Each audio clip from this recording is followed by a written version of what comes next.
What's up, everybody? T-Roy the Country Boy, what's up? Hey, politics is over. It's time to get back into some real stuff.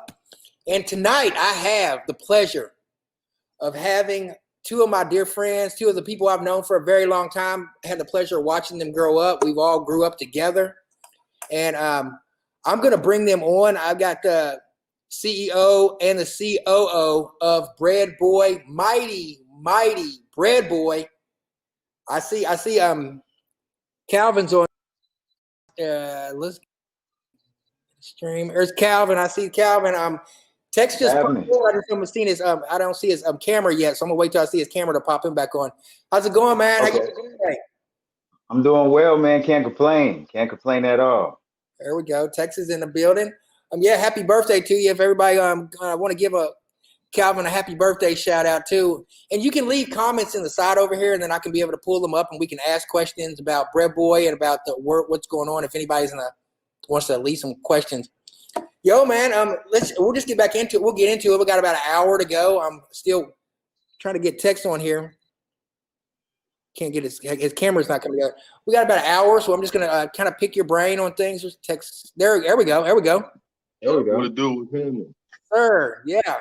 On here with BreadBoy, the mighty BreadBoy Entertainment, CEO and COO, Calvin and Damien and Texx. Hey, man, I'm proud of you guys, man. I'm super proud of y'all for the tenacity and not giving up. And like I was telling Calvin a little bit earlier, this process is going to be for you guys. I want you guys to talk to everybody that you want to talk to. I'm going to go back and I'll edit it down so where you guys can use it for promo later on. But tell me about the motive to the process of what's going on with it, and then we'll get into the Avengers later on. But tell me about the motive too. What's going on with that? Texx, you want to lead off with that?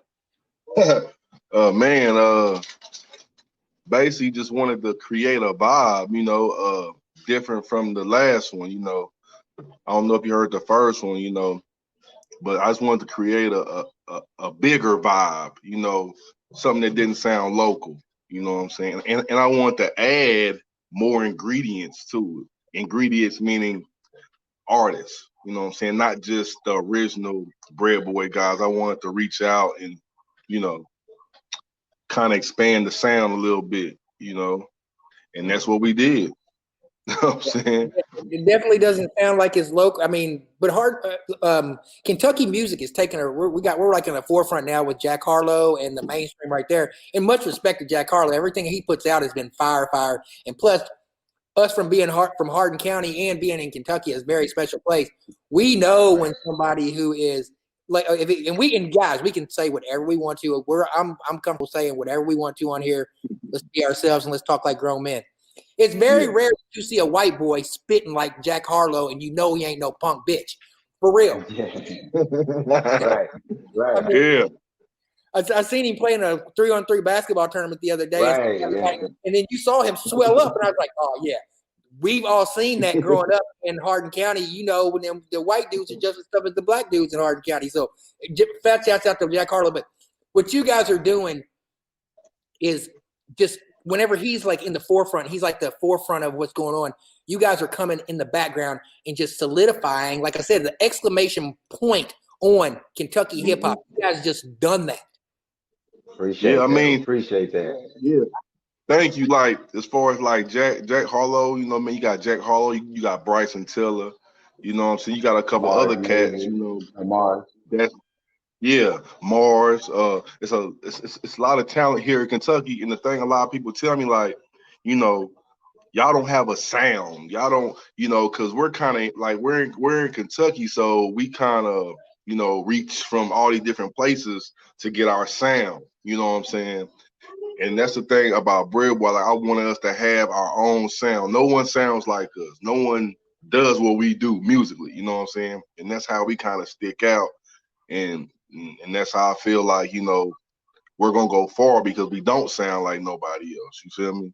So, and being from Kentucky, being from Kentucky, because now, just like you said, we got the Jack Harlows, the Brysons, the Marses, and all these other people that's coming out here, hopefully they starting to look and come down here and start, okay, let's see what else is going on down there. You know what I'm saying? Not just in Louisville, Kentucky, or Lexington. You know, Radcliffe, Bardstown, Paducah, Bowling Green, Owensboro. You know, Elizabethtown. You know, it's a lot of dope. Hey, man. I could put Hardin County up against a lot of stuff in Kentucky, and we will come out on top. I believe you, and I'll be right there, the biggest cheerleader. I'll be the biggest. I had the biggest billboard talking the most shit because I loved it. Like in the beginning of your video, when you said you about to start talking your shit, I was like, yes, finally, finally, we're taking hip hop back to the code of communication to where everybody's got into trying to be too cool. In the video that you guys did, I'm gonna play the video for everybody, and we can watch it together, and we can all kind of get a reaction together, and then I'm gonna stop it and just show some different things about how I felt about the video. Dope. It's a dope production. I have my favorite parts. I have my parts. All of it's dope. I've got my favorite parts and least favorite parts, but we'll go through it and we'll talk about it, man. All right, cool.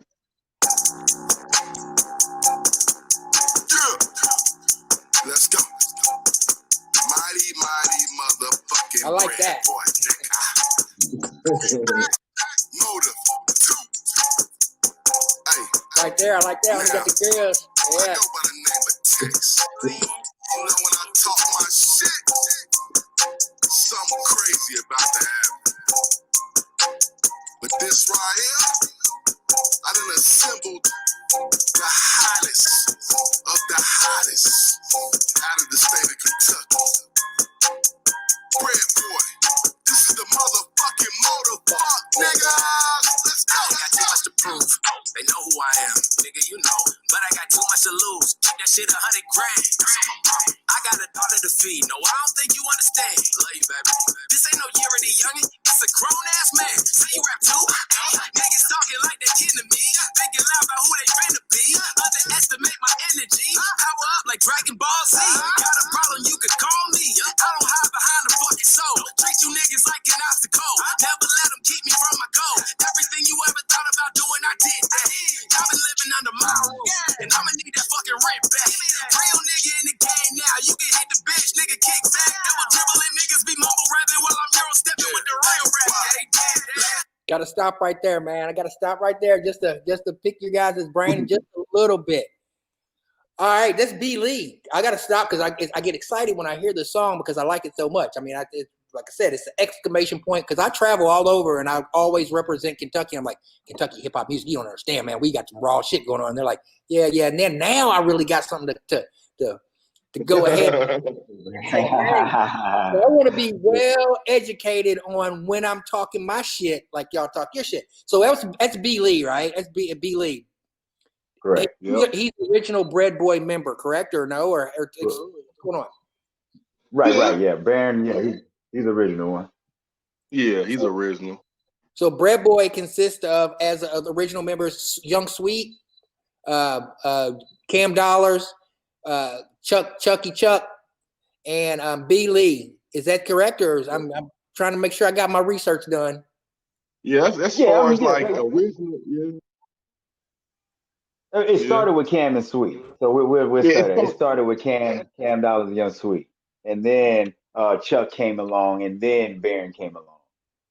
Baron just he stepped up. I mean, that was he swung the bat on that for like coming out like the leadoff hitter on there, and he hit a solid triple.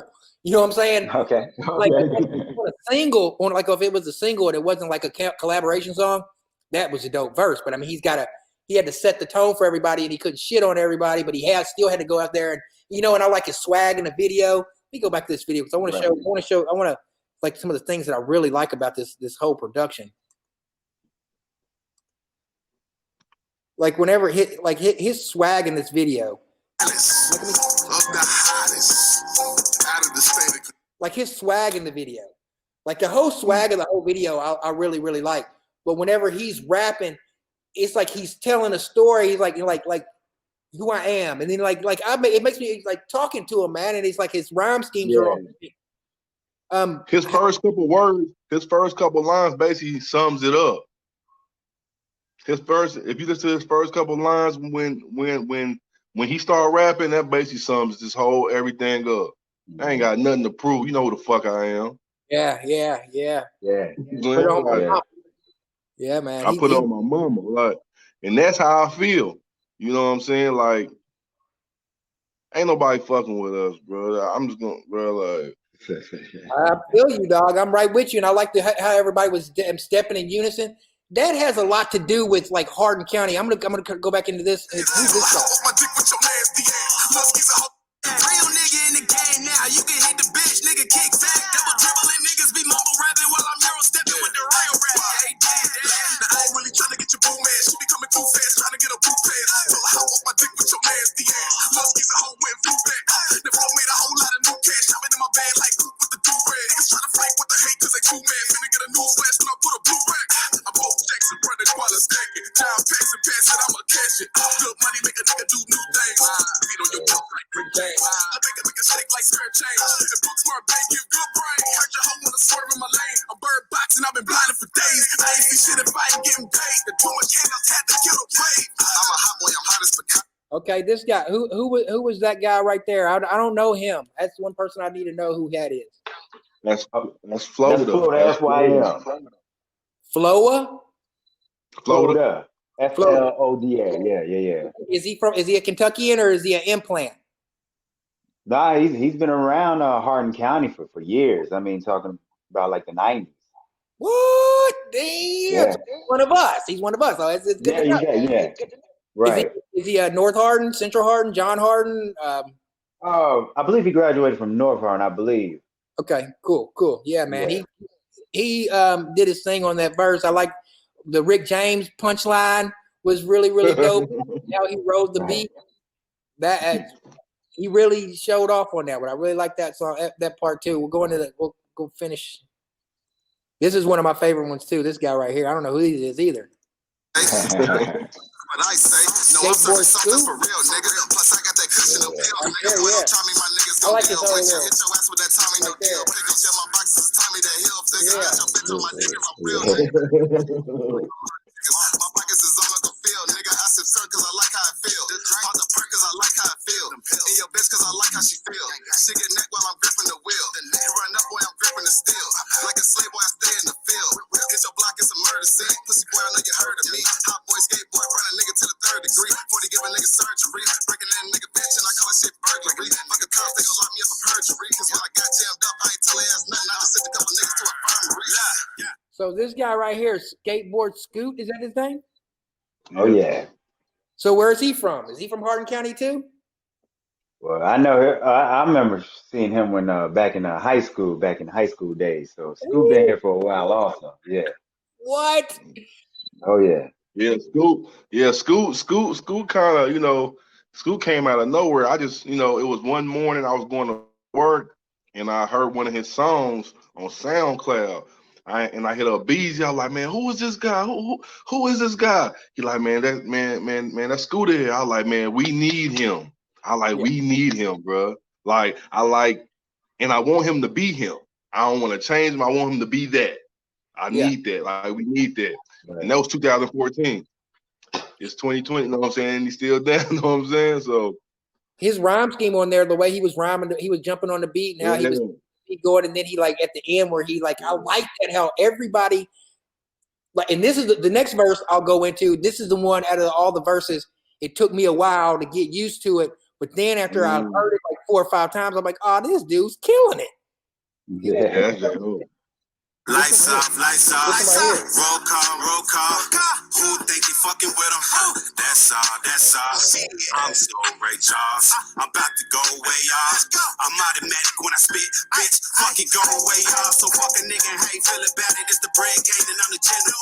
When he falls through, I put you in the box in a suit and tie like an interview. And fuck your dog, he can get it too. I ain't one of him and then one at you. I got my arms open like a skin too. So go ahead, partner, bust a move. I've been about it and I've been around it, don't forget about it. Take your main bitch and put dick up in it, then take it down and have a spin around it. I said I did it, then I really did. I'm a gangster nigga, you got no idea. With 2 twins, from the Sin City, now you always. Here's where he flips right here. I'm the fucking truth. Move like a bunch of truth. Get scarred with a bunch of boots. Get shot, man down, niggas don't you Right there. get forward with a square like a lunchable.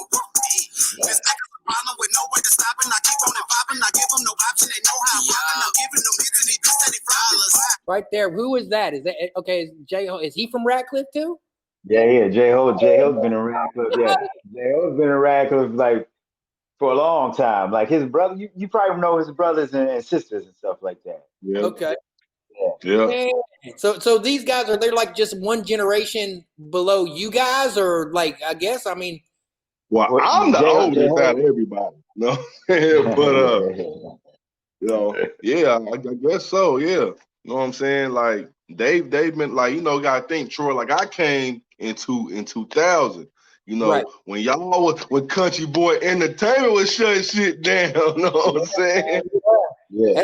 That's why I be on my old man stuff. I be like, Cam Dollar. I was the first person to put him in the booth. You know what I'm saying? I can go to grave with that. I'm like, I got that. I can pull that where my dog's at right now. I got that on ADAC. Yeah. But that's a lot to say. I'm gonna finish the video, then we'll go back here and talk about the history of how long we've known her and everything like that. Cam, this is my favorite verse, of course, is my godson. He's gonna have my favorite verse on this show. It's like the return to God. Been killing shit, so many murders leave the reaper in awe. You ain't with it, then suck a dick. I think I speak for the squad. Still grimy that 4/5, you know I keep it in palm. Picture my song, smoking cheaper, put the reefer in bombs. I pop a perk, maybe it's in, now I can reach for the stars. I'm out this world like I'm sleeping on Mars. If he weak, then he fall.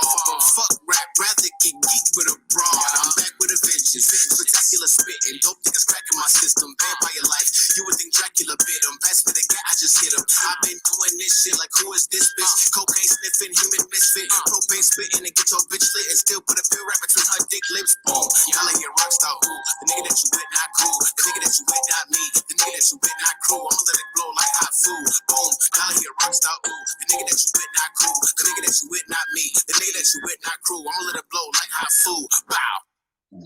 BreadBoy. Man, I'm proud of y'all. Y'all understand now. I got some heat whenever I travel. I can be like, when I be like talking my shit, I got some heat to back it up. But okay, tell me about the video. Where did you guys shoot the video at? Who inspired that whole cleaning up? I mean, because we in Radcliffe, we're raised a little bit different in Hardin County than most places. I mean, I tell people this all the time. I think it has everything to do with growing up in a 2-family household, and we all know who our daddies are. On some real talk, you know, like when you break it down. Whenever I'm traveling, I break it down, and I like talk to other people around. And they're like, "Yeah, I don't know who my dad is," and I mean, you know, like my dad wasn't in my life, and you know, stuff like that. I know myself, and if I know what I know about you guys, we had our fathers in our lives every day helping us mold, and that makes a difference. Even in little things that when you like look at video shoots and stuff like that, what you guys just did, you guys cleaned up. You guys were in unison. You guys were in one accord. It comes from that military background with the father in our lives where they getting us up at 7 o'clock in the morning to take the trash out. You know, when it's time for us to get code, we are all on code. And I noticed that in your guys' video. So tell me about how, the process of how you guys went about shooting the video, the location, and things like that. Well, shoot, he planned that one. Man, I'm gonna have shine. Man, it was just more just the whole project as a whole, Troy. Like, I didn't want us just to be just Jordan, just some jeans, that easy shit. You know what I'm saying? That's easy. That's easy. You know what I'm saying? Anybody, Jordan, just some jeans, a hoodie, white tee, whatever. And I was just like, man, let's do something completely different. Now let's don't get it twisted. You know, everybody was like, man, we gotta wear these suits, blah, blah, blah. Like, you know, because these cats is younger, you know what I'm saying? They young cats, so of course they wanna, you know, do what everybody else doing, you know. And I was like, man, for this, man, let's do something different, because I feel like we do something different, man, it's gonna be more eyes on us, you know, and that's what's happening. More people are paying attention because we look different, sound different. It's a win-win, you know what I'm saying? So let's take that into our visuals too. So let's bounce off of that. Okay, we did a formal photo shoot. Let's carry that on to a video shoot, to our singles, you know. So that's what it was, man. Like we shot it in Louisville at a color. It's an art gallery, a black-owned art gallery in on 4th Street. You know what I'm saying? And it got this dope art, and we had it was only right to be dressed accordingly in an art gallery. You know what I'm saying? So for sure. Was that on 4th Street? Was that during the civil unrest going on, or did you guys have to maneuver through that, or was the video shot done before then? And where the fuck was it?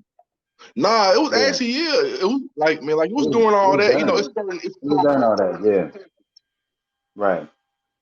Where was Cam? Where was he at for the video shoot? I mean, he got the dates mixed up. Oh, right. Yeah, he was at, I believe, work. I believe he was at work. Yeah, I mean, you guys. Yeah, he got the dates mixed up. Filling in for him, you guys did a good job. I mean, you really did. I noticed, but not too many people would notice. You know, like right. If you don't even know, you wouldn't even know. So what is next? Oh, okay. I'm going to go into another segment here. The importance of having someone on your team that's going to ride with you. This is important, and we're going to tie hip hop into spoken word, into everything that we've got, that Texas got going on. Last time I saw you, Texx, was here in Cincinnati. We were in Cincinnati. Yep.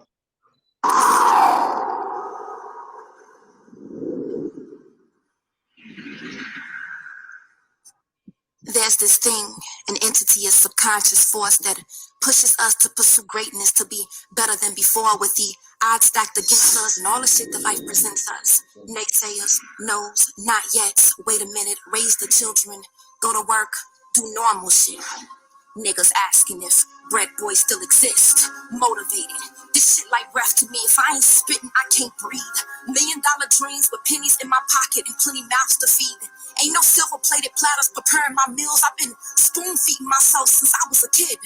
Strategically pinning pieces to manifest an existence in which my grandchildren can live. Making away with just my name, God's gift, and my bare hands got insecure egos telling me I do too much and I move like a man. I'm motivated. I've been surviving real shit off of poetry and prayer. I sacrifice far too much to be influenced by a hater. I'm opting for generational wealth, good health, and freedom. Ain't no accidental talent. This shit ain't luck. This a gift. I'm so gifted. This intentional. This is legit. This is Robin G on her BreadBoy shit. We making it. I'm so fucking motivated. Motive 2.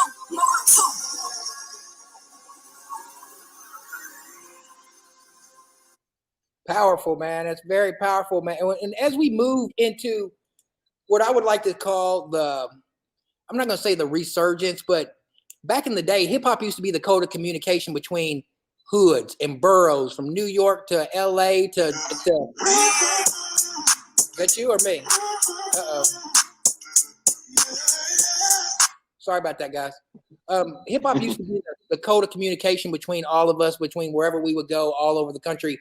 You know what Snoop and all them guys were doing from the music that they put out, the dudes from LA and then New York. Now that Kentucky, like I said, we got Jack Harlow, and he's like, oh yeah, where are you from? Kentucky. And he's representing for the thing. And the people are going to start digging into what Kentucky music is all about. And I believe that it's going to be our responsibility to stay on code and to teach the next generation on how to move. And you guys are doing it correct. You guys are doing a great job. And you can tell with the video and the structure that you have going on in the Avengers too. How important is that, in your guys' own words, how important is that to be leaders into the next generation of youth, that they're not like we take a little bit of stuff, but this next generation, they're not having it. So they're going to look to us for guidance, and how can we use our platform of music and being CEOs and COOs and entrepreneurs and being a voice of the next generation. How do you guys plan on pushing your agenda? Well, to hit that topic, I mean, one thing we do here at BreadBoy Entertainment and 25A Studios, which is our parent company, is we mentor these kids now, even though when it comes to our network side of the house, even when it comes to, the music and stuff with the artists, we're like literally, instilling the tools that they can use and, to be successful, but also pass down to the next generation that they run into, so we all can be successful in that way. So I mean, having that leadership as a CEO and as the president of this company, I think it's very important that we instill these tools into these young men and women that we deal with. Yeah, and like young Sweet, he got his own record label now. You know what I'm saying? And he has Right. an artist. So a lot of the stuff he's seen us do with him. Now he took that and now he's got an artist that he's doing that with now. You know what I'm saying? So it's like, just like Hov said, I put my niggas on, they niggas put their niggas on. You know what I'm saying? Like it's just man, it's a cycle. Right. It's a cycle. You know what I'm saying? So. That was hard for me. I can just be honest. It was hard for me to get outside myself to whenever I was like, Country Boy had their thing and letting go and letting the next generation, let the next generation take it and say, okay, at least they seen someone in myself who was able to organize and get some people off the street. Cause like we had, I don't even realize what we had going on until now. I'm trying to duplicate that somewhere else. And they're just like, no. Hey, we had the same conversation, man. Like when you try to recreate a time period that you had, it ain't gonna happen, bro. Like it's just different. People are in different spaces in their life. You know what I'm saying?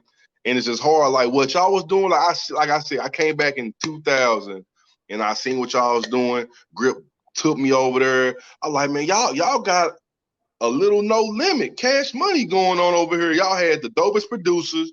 Y'all had the dopest artists. You know what I'm saying? Y'all had it, and you was moving and grooving, shaking and grooving, putting your people in positions to get seen and get heard. You know what I'm saying? But you know how it goes. Yeah, we were just young. I mean, if we could take that knowledge but me being able to do that was able to see what, and then you took it to a whole nother level.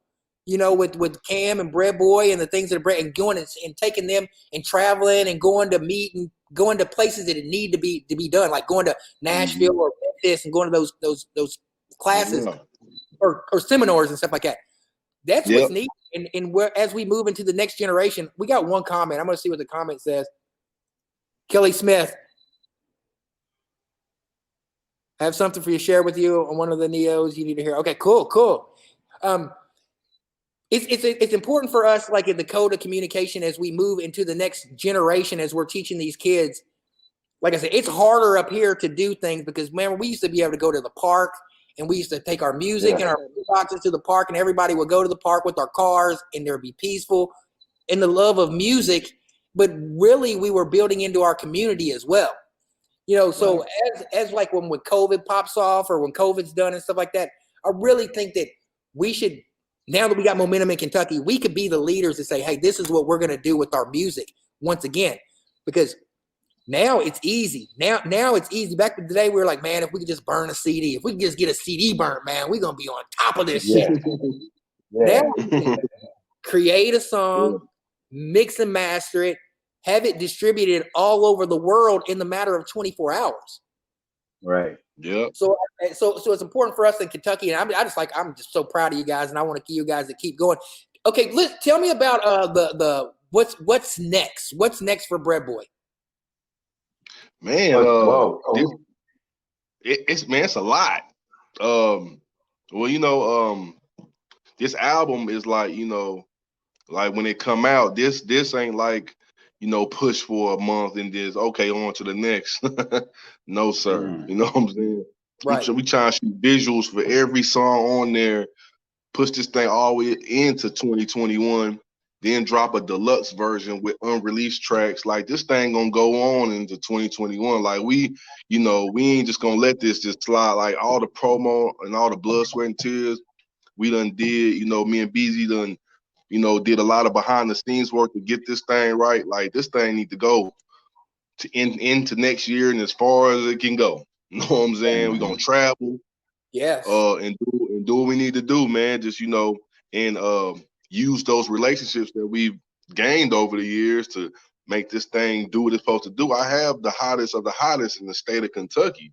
It's like this is what it is. Like so, and everybody is themselves, and they all different, and they all came together.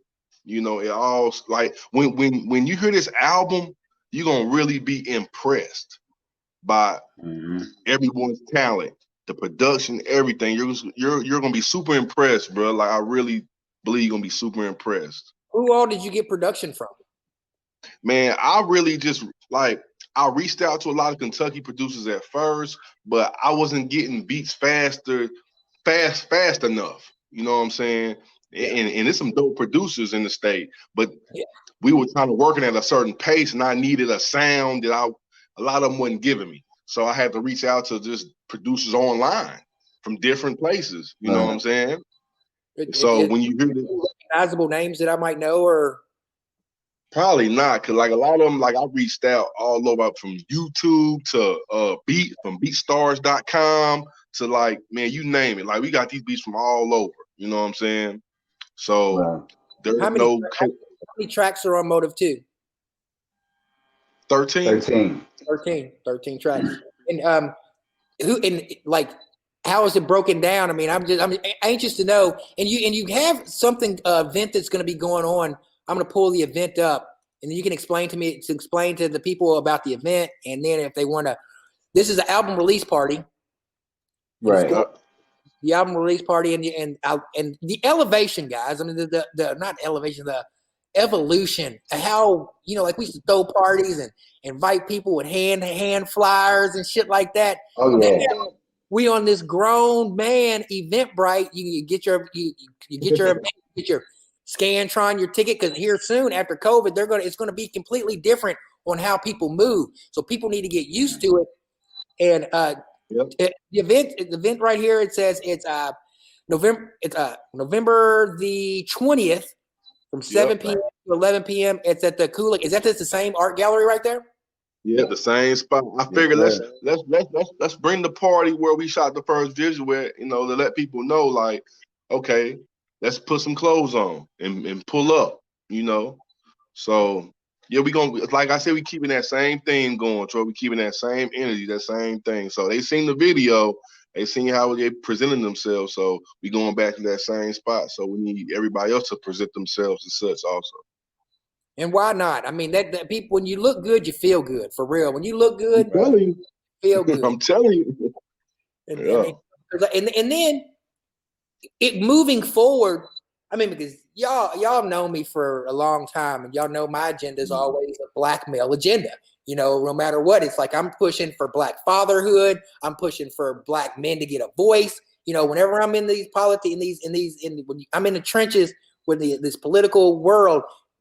Everybody in Hardin County, y'all know me, but people around who don't, they might not understand. I'm blackity black first. I'm in here fighting black people. That's not happening. Right.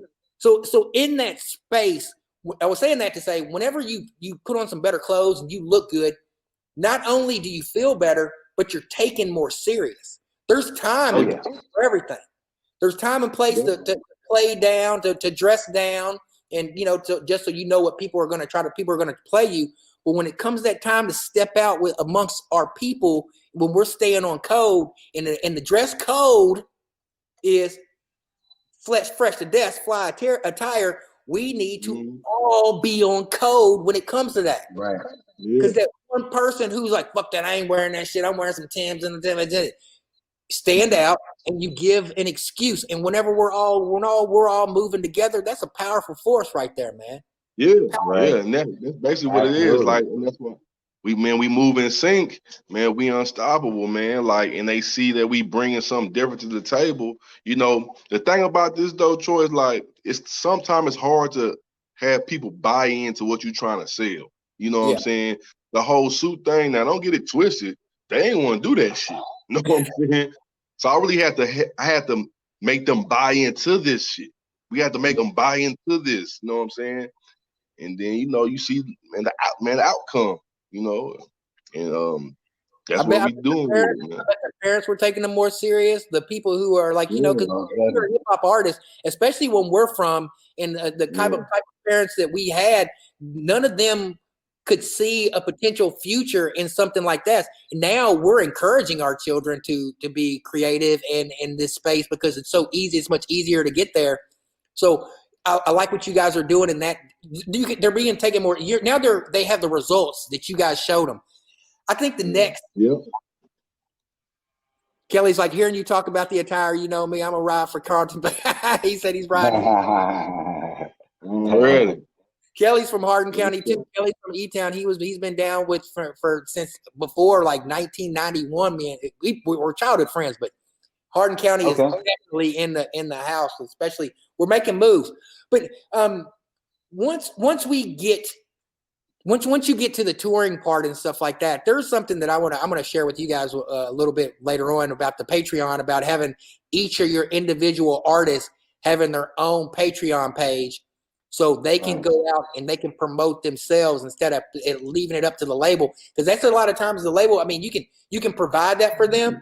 If they don't decide to do it and then they decide not to do it, then that's another thing that you can pick up. But if you empower them to have their own Patreon page, just like they're building their social media presence, they'll be able to have some revenue. So when you guys are out there and you guys are selling merchandise, you're not just only selling merchandise. You got on your cell phone and they're out there in the crowd. Hey, you fuck with me? $5 a month, $5. You know, it's just revenue income. Right. You know, so that's going to be something. And as you guys move forward as well. So at the listening party, what's going on with the listening party? Oh, so we're inviting DJs, different media, different personalities from around the state to come in, check out the music, get that preview before it actually comes out. You know what I mean? So what is it for the launch on the 20th? It's going to be streaming on all major platforms, correct? Correct. Yeah. And then you're going to release a couple more visuals to go with that, or? Yeah. We got some videos locked in the chamber. Yeah. Mm-hmm. So are there any solo projects? Or are there any solo songs on here on the 13 tracks, or does anybody get a solo, or is it everybody collabing? There's actually 2 solo tracks on there. There's one by Scooterhead, the Believe It record, and there's one by Isis, Best Friend. And Isis, is she the female in the group? She's a female. Is she the? She's a female artist from Lexington. From Lexington, okay. Yeah. Have you guys came up here and done any work with? I've tried. Like you said, it's hard to get people to buy into. I've been trying to get you to work with Katib Eastside Flint since 2000, since I moved up here. Wow. But I mean, it's just like people come and go, because there's a history. There's a good hip hop scene in Northern Kentucky and Cincinnati. Nothing like Hardin County. I tell you that. Like you said, I'll put Hardin County against any other crew. If we assemble a crew in Hardin County, I take them all over the world. We can go there. I don't care. We take them out. Right. Real talk. Definitely. Real talk. I seriously don't think that anybody can hang with us because of our organizational skills, how we move. Because the only team that I've seen move like I see Hardin County people, and I know you guys move, is the Baby. When I was in Texas, they move like an army. Everybody's together, moving. You got your lieutenants, you got your foot, you got everybody moving in unison, and I can see that's the way BreadBoy moves. Definitely, man. It definitely was man. I mean, that's the only way we're gonna win, man. We move as one. Like, man, if I win, you win. Period. You know what I'm saying? And that's just how I function. That's just how we function, man. And that's how we gonna go. That's how we gonna function. Period. That's how we build. The last segment of the show that I want to talk about is touching on fatherhood a little bit, because as Black men in the United States of America, we get a shitty rap. We were the last generation to come out of the crime bills and stuff like that, where our fathers were taken out of the home. So how is it different? Because I know how I have to navigate, because I say a lot of times I parent from my cell phone and a Venmo account, because because that's some real stuff. Because my kids are old enough now that I don't have to go through their moms to give them money. I still have to pay, but I can generally directly give them money. So how difficult have you found this to be? Because I'm not gonna get on my soapbox, because I'm over it now. I'm past it. I want to move forward as men. So when we're sitting at the table and people are going to start listening to us and taking us serious about the things that we've had to experience about how we're raising our kids, how it's just not fair. When you go in front of a judge and no matter what happens, and no matter if the girl could cheat on you, get the train ran on her by a football team, and then take the kid away from you and go in front of the judge, and the judge is going to be like, how much money you make, how much parenting time you get. Right. What can, in your opinion, what can we do as men, strong black men that came from fathers? What can we do to change the trajectory and to stop this shit in its tracks? Man, that's a good question, man. That's a really, really good question. That man, that's a lot. That's a handful. I was, my daughter, she's younger, so she's only 4. But one thing I will say, man, is I make sure I'm there. You know what I mean? I make sure with her, I make sure that every step of the way, every time I can, or me and her mom got a plan that we have, where we switch on and off. I'm just making sure I could be every part of everything of her life that I can be right now. You know what I mean? So just being a good father to her, that's what I really strive to do. Yeah, and just like,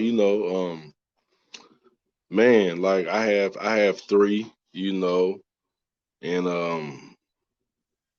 mine is spread out. So, when you dealing with multiple women, multiple baby mamas, should you call it, it's a little bit different. You gotta figure out schedules, and of course you got child support for all. The schedule thing is the more hectic thing of it all, just trying to figure out. So cause you want your kids to create a bond, but sometimes it's kind of hard when they all over, where you might have, maybe two of your kids might click where your other one don't really click with them, because the schedule, you can't really, then before you know it, they 18, 19, they grown, and then they don't really want to mess with you or mess with their other siblings. It's just like, and me, as far as my situation, I just try to bring everybody together. I have an 18-year-old, which is older now, so she's kind of like, man, I'm 18, it's licensed, like, and the other one younger. They younger, so man, she ain't trying to mess with them. Like they kids, So Yeah. The reason why I brought this up is because there's not too many spaces for black men to talk and to talk about some real issues. Because if you think about how we're portrayed out in the world, we're portrayed as deadbeat dads, drug dealers, things like that. I mean, the connotation of black men, we've been getting our butts kicked for years, since the 90s. It's time that we change that connotation without having to change who we are. You know what I'm saying? Right. We get instead of us black men being generalized in one category, it's time, because look at us, man. Look at it. We are all in our own rights very successful. In our own rights, ain't none of us talking about, man, I don't want nothing to do with my kids. We all want to be fathers to our kids. Yeah. Right. And I don't know anybody, I don't know any black man that I talk to that says, oh no, I don't want nothing to do with my kids. I don't want to. But the connotation that they try to tell us as soon as we go in front of a judge or something like that, they're just like, how much money do you make? And that is what, in my opinion, is messing with how we bring up our kids in the future. So just like we're teaching our youth to stay on code when it comes to this music and to speak life into the music and to change things, us as adults, as we move into a next realm of our lives in our 50s and our 45s and 50s, it's going to be important for us to like teach our kids. Because I like you said, Texx, I've got a 23-year-old and a 20-year-old. They don't want nothing to do with me. You know what I'm saying? It's just because of that age. I mean, I've been there and I've found foundation. They're good kids. They're good humans. But, I have a deal with them. I'm like, if you don't get a girl pregnant or if you don't get married until you're at least 30, I'm going to break you off 10 stacks just so you have a head start in life, because nobody was telling us that. And, I know how I fell into it. I mean, I wanted to have a family. I just wasn't mentally capable to hold that down, those responsibilities down. And I didn't have anybody that could teach me. So I'm saying, as we move into that space as well, we should be mentors to telling these kids, hey, and then teaching kids too how to have a credit score. You know, the importance of a credit score, the importance of like having a checkbook, and you know, like really using spaces and times like this where three men are talking, and we're probably going to get hundreds of people to look at us, and we're not talking about selling dope, pimping hoes, right? Doing Molly or Because I will. Right, I will tap in. I never knew about the authorized user when it comes to credit cards. What I'm gonna do with my daughter's create her as an authorized user, not necessarily give her the card itself, but still pay it off when she get out of high school, whatnot. She walking into the world with a 7 or 800 credit score. You know what I mean? I wish I would have knew about that, or my parents would have knew about that. I wish they would have known. But hey, now that I found out. And your daughter's 4 years old, so can you, like you said, when you can imagine if she's walking into this world with a 700 credit score and a father that's going to teach them about, you don't have to go to college. We can teach our children, there's glory, there's dignity in trades. There's dignity in working a 40-hour-a-week job. There's dignity in these things instead of saying, you got to be a rapper or an athlete or something like that. So I guess that's what I'm doing with it as the politics. I'm moving out of the politics of the trying to change the system from within. That's one thing about not selling out, because I never had to come back to the hood because everybody in the hood already knew what I was about in the first place. So getting those spaces and then being like, not cowtailing and bootlicking and saying, hey, now they're out of that space and into talking to more intelligent black men who are trying to make a difference in our country, in our world, in our communities, not just with spreading music, because spreading music that's the code of a communication in our act, in our works, and how we raise our children and how we to be better people, man. That's what's going to go a long way. And how we treat as far as us, hey, I don't mean to cut you off, but no, keep going. Like, come on. To get even more deeper, like we gotta tell our black men to start getting life insurance, man. Like life insurance. I have life insurance. I have life insurance. So if anything happened to me, like, man, my kids gonna get something. You know what I'm saying? They're gonna get something. Right. They'll be be able to bury me and have something else on top. You know what I'm saying? Not just, how you see people be wanting GoFundMe's for people because they people didn't have life insurance. Like they got GoFundMe going all over the place talking about, we need some help to bury such and such.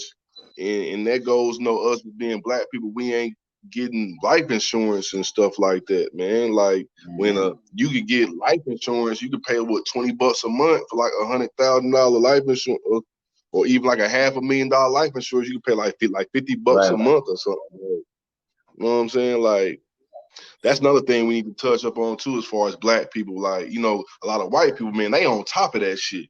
You know what I'm saying? When their parents die, little Jimmy, they got money to bury him, plus money to go buy houses and new cars. Like, whereas we ain't got shit. You know what I'm saying?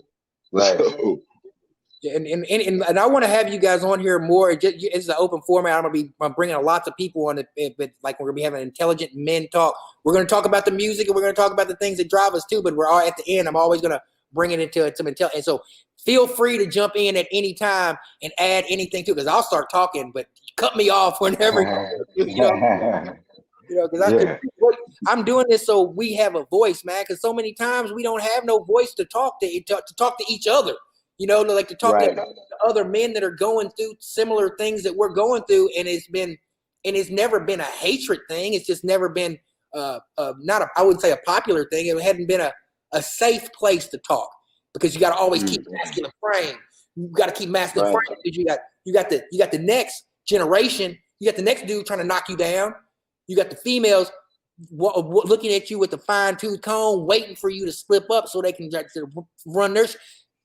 So it's important for us as black men to have these spaces. Kelly's got something else to say. Kelly's on it today, man. I love Kelly. What does Kelly got to say? We're afraid to go without the present to give the generational wealth in the future. White folks have been programmed so the kids cannot trick the money off. You can come into the chat, Kelly. I'll send you a link. Yeah, Kelly's a really good dude too, man. But yeah, man. So we can keep the generational thing going. I like what you said about the life insurance too. Are there any other tricks that are the trade that we should make aware to people who are listening to this?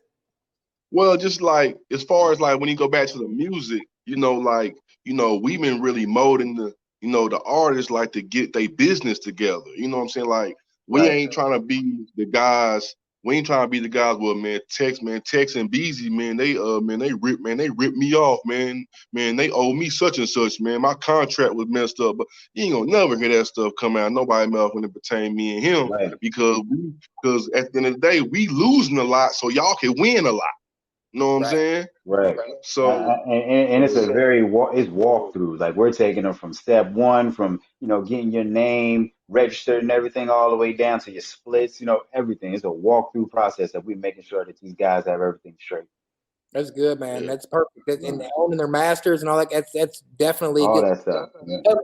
So like we've been doing music for a long time, close to three decades. I'm getting close to 3 decades. I released my first song back in 1997. Damn. I've spent way more money than I've made on music. I tell you. Hell yeah. But I think I'm telling you guys, I think I got it licked now. I think I know what I'm doing now. Now that I, all this experience and, being sober too, that helped out a lot.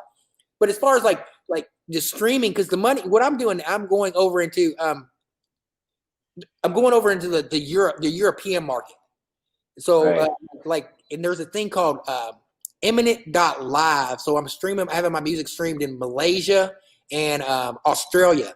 And as it streams, you can see your digital currency calculate, and it's an EOS. So it's like it's a form of payment that's world currency. It's not regulated in the United States currently, but if you get a credit card, you can have it transferred. It's like kind of like Bitcoin or blockchain, something like that.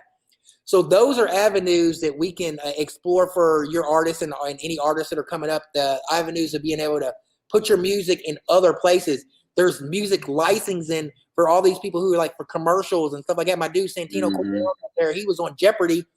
Now he's out in LA and he was on Monday Night Football. Just like this, getting the artists different things like that. Are your artists pretty fair about like learning stuff like that? Are they good with learning things like that, or how do they comprehend? Yeah.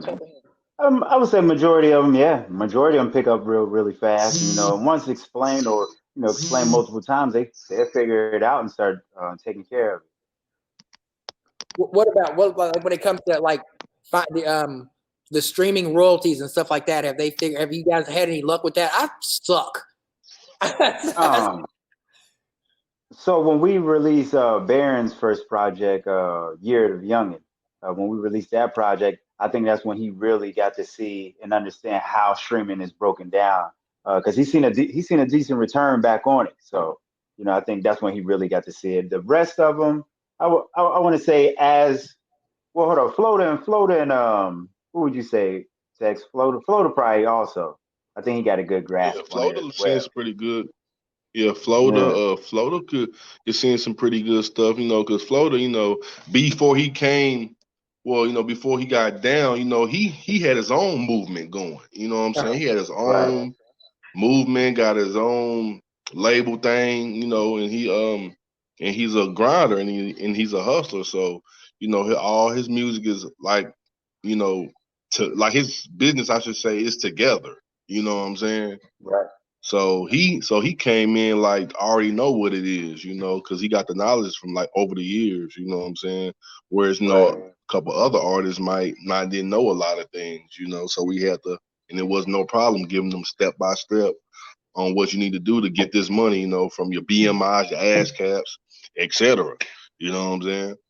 So see, that's something that you guys just touched on, that if you're the new artists who might be watching and not understand your music publishing, that's the first thing you should do is when you write a song, you should publish the song. It's very easy. You can do it right on your cell phone. Yeah. You can send it in and have you never know.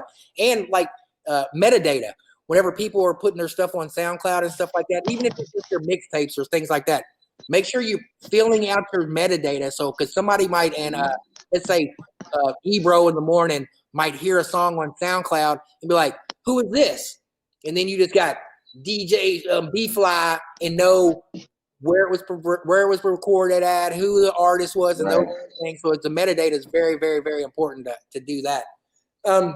The last thing, we got 5 minutes. I mean, is there anything else you guys want to touch on this stream? I've had a great time, great conversation with you guys, and you guys are welcome on my platform anytime that you want. You're going to see me pop on here. Now that politics are over, I'm going to be popping on here talking to that real gangster shit. You know what I'm saying? So I had to tone it down just a little bit, and I still didn't win. So I'm like, thank God I didn't sell out. You know, so.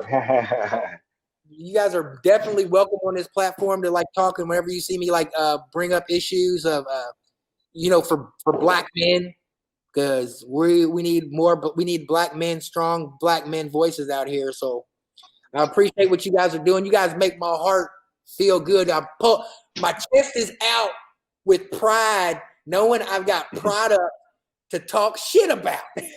Oh yeah, man. Oh yeah. When you hear the whole album, you really gonna be like, man, if you come to the private listening and you being in that room and feeling that energy when you hear them songs, man, your face is gonna have this face the whole time. Right. The whole time, bro. Like from the Avengers, which that's the first song, of course, the intro from the man, you gonna be like, it don't stop. It don't stop. You know what I'm saying? And and then we got the Robin G thing. She actually wrote that a year ago. Someone in the comment on Facebook, they was talking about music, and someone in a comment said something about who are doing music, and somebody said BreadBoy. In a comment, some nigga said BreadBoy still exists. You know what I'm saying? So she took that, you know what I'm saying? Yeah. And that's why when you listen to some of the stuff she's saying, she put that in there. Niggas asking if BreadBoy still exists. You know what I'm saying? So that's what I love about what you guys are doing. You guys take your label extremely serious. You know, like it's not, you're not gonna forget BreadBoy, especially now. I mean, you weren't gonna forget BreadBoy before. But now, after you strategize, I love it whenever I see black men strategize, and it's just like I'm guilty of this. I'll go to the studio and I'll make something for me and the people who like my music, and I'll put it out in the same day. I like the fact that you guys sat on it. Right. I twerked it. And we created an entire plan for it. You know what I mean? Created an entire plan for it. You know what I mean? To be executed right and presented right. Dealing with our artists, we try to tell them, man, we can't just be putting anything out. It'll be here today and gone tomorrow. This is going to leave an impression on them. You know what I mean? So, yeah, exactly. When you guys are going to be touring here, are there any cities? Did we know that you already have anything locked down in yet, or? Well, we plan on releasing a list. We're going to release a list, but that's part of that plan we was telling you that roll out. You know what I mean? So you're definitely. If you guys need Northern Kentucky, I got a spot up here for you guys to come perform for real. I mean, I want to wait till after COVID. Oh, we definitely coming. We coming. Yeah. Just see where that's happening. I mean, I don't know how many people, but I'm sure that we'll have at least 50 to 100 people there waiting for you to see what BreadBoy is bringing, because I'll be bragging on y'all. I'll be talking so much shit, and they've been talking. When we come, we coming. We coming. Right. We coming with merchandise. We coming how a label's supposed to come when they go out of town. Right. You know what I'm saying? Like, banners, everything. You know what I'm saying? We're gonna present ourselves like. Well, not like we take this shit serious. You know what I'm saying? This is real. Right. I love it, man.